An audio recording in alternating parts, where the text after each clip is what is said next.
औरंगजेब की कब्र को लेकर महाराष्ट्र में शुरू हुआ विवाद सोमवार को हिंसक हो गया। मध्य नागपुर में एक समुदाय की पवित्र किताब जलाने की अफवाह फैलने के बाद लोगों ने पुलिस पर ही पथराव कर दिया और इसके बाद दंगाइयों ने 4 गाड़ियों में आग लगा दी, 2 दर्जन से ज्यादा गाड़ियों में तोड़फोड़ की, 2 पोकलेन मशीनों में भी आग लगा दी गई और स्थानीय निवासों के घरों पर पथराव किया गया।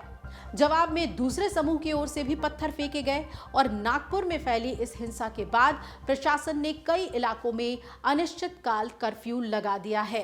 पुलिस के मुताबिक नागपुर में फिलहाल शांति है, लेकिन तनाव की स्थिति बनी हुई है। कर्फ्यू कोतवाली, गणेशपेट तहसील, लकड़गंज, पचपावली, शांतिनगर, सक्करदरा, नंदनवन, इमामवाड़ा, यशोधरा नगर और कपिल नगर में लागू है।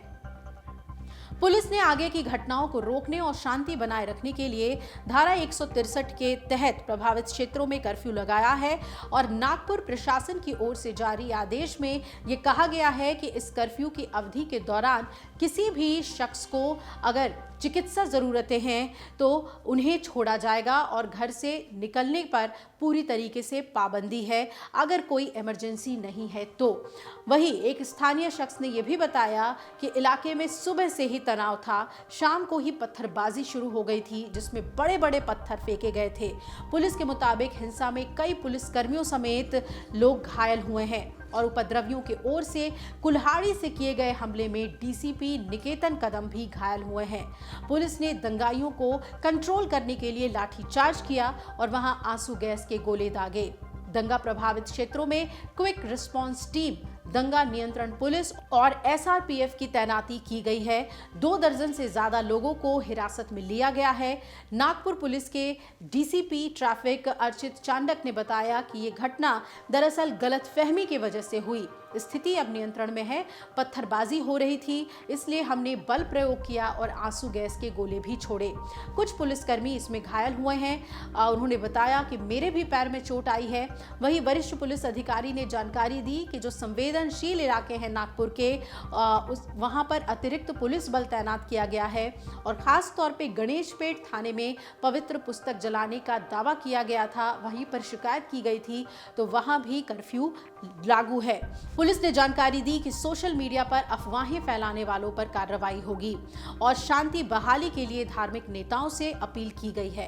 अभी सिचुएशन पीसफुल है नागपुर शहर में और हमने कुछ एरियाज में कर्फ्यू लगाया। लगभग 11 जो हमारे पुलिस स्टेशन हैं जो कि मिक्स लोकेलिटीज़ में है, उसके आसपास हैं और सिचुएशन अभी कंट्रोल में है और शांतता है। तो इसमें लगभग 50 से ज़्यादा लोगों को हमने इसमें कस्टडी में लिया है और इसके अलावा भी जो लोग सीसीटीवी में या फिर वीडियोस में या फिर सोशल मीडिया पे नज़र आ रहे हैं इस तरह की हरकत करते हुए या शांतता को नुकसान पहुंचाते हुए या फिर पब्लिक प्रॉपर्टी को नुकसान पहुंचाते हुए, तो उन लोगों को भी हम आइडेंटिफाई कर रहे हैं और उनके ऊपर कार्रवाई कर रहे हैं। देखिए आरोप लगा रहे होंगे, परंतु आप अगर देखेंगे कि जिस तरह से वहाँ पे हमारी पुलिस थी शुरू से, किसी को कोई नुकसान नहीं हुआ फिजिकली। अगर हम देखते हैं तो इसमें इनफैक्ट पुलिस बिल्कुल आगे थी हर एक उसमें, इसीलिए 33 हमारे पुलिस ऑफिसर्स उसमें इंजर्ड हुए हैं और पुलिस ने बहुत अच्छे से काम किया, ऐसा मुझे लगता है, मेरा मानना है, क्योंकि ये मिक्स लोकेलिटी है और वहाँ पे कंस्ट्रक्शन का काम चल रहा था। तो उसमें से वहीं से जो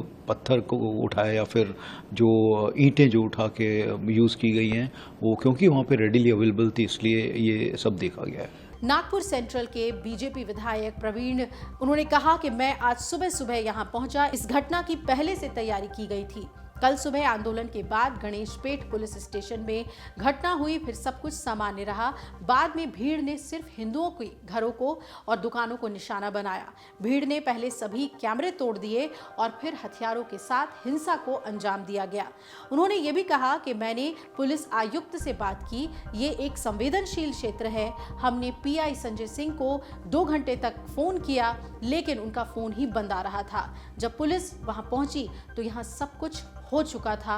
दंगा हो चुका था। मैं सीएम से भी बात करूंगा और अपराधियों की तस्वीरें डीवीआर में हैं, हम इसे पुलिस को मुहैया कराएंगे। ये अफसोस की बात है कि कल पुलिस हिंदू नागरिकों के साथ खड़ी नहीं हुई। संजय सिंह जैसे पीआई नागरिकों की बात नहीं सुनते। भीड़ का एक बड़ा हिस्सा बाहर से आया था और नागपुर हिंसा के पीछे कौन है, आखिर नागपुर में हिंसा की चिंगारी फैलाने की ये साजिश कैसे रची गई, अब तक इन सवालों का जवाब नहीं मिला है। लेकिन औरंगजेब कब्र पर भड़की हिंसा को लेकर महाराष्ट्र के डिप्टी सीएम एकनाथ शिंदे ने एक बड़ा इशारा जरूर कर दिया है।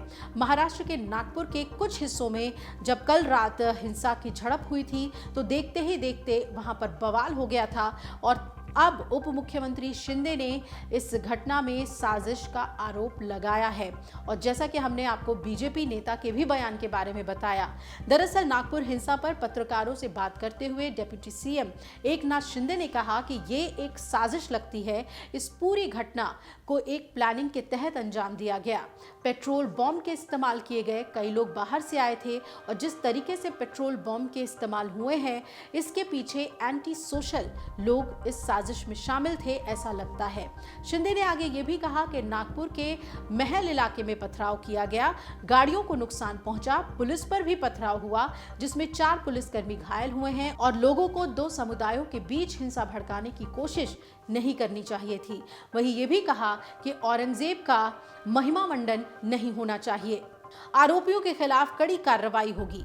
ये पूछे जाने पर कि ये झड़पें कैसे हुई तो शिंदे ने कहा कि दोपहर में औरंगजेब के खिलाफ विरोध प्रदर्शन हुआ था। इसी दौरान 2 समुदायों में झड़प हुई और पुलिस ने इस स्थिति को नियंत्रण में कर लिया। लेकिन शाम होते होते फिर से इलाके में भीड़ जमा हुई और इससे पहले महाराष्ट्र के deputy chief minister Eknath Shinde ने मुगल बादशाह औरंगजेब का महिमा मंडन करने वालों की कड़ी निंदा करते हुए उन्हें गद्दार बताया था और कहा कि औरंगजेब महाराष्ट्र को तबाह करने के इरादे से आया था, लेकिन छत्रपति शिवाजी महाराज एक दैवीय शक्ति थे जिन्होंने उसके अत्याचार का विरोध किया।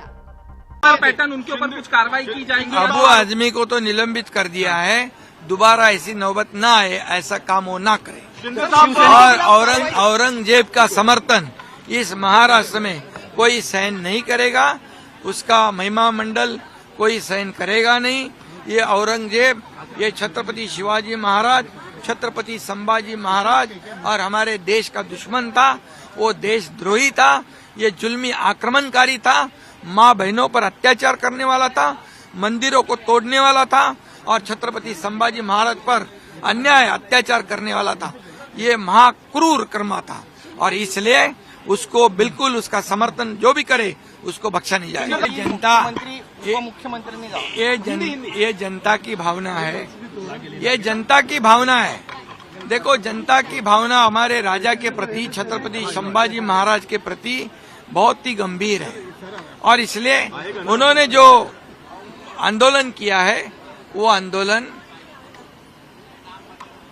जायज है। उनके मन में जो है हमारे राजा के प्रति प्रेम भावना है और औरंगजेब के प्रति जो देशद्रोही है उसके प्रति गुस्सा है। पुलिस पे हमला हुआ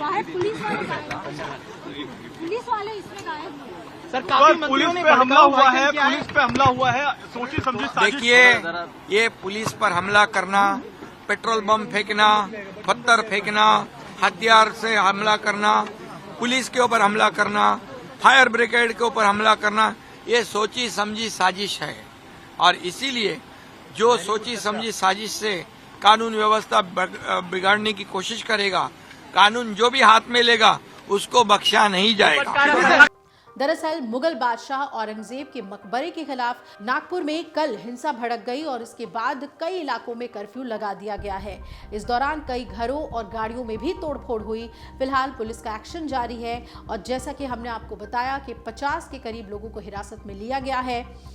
मुख्यमंत्री देवेंद्र फडणवीस ने भी कहा कि नागपुर एक शांतिपूर्ण और सहयोगी शहर है।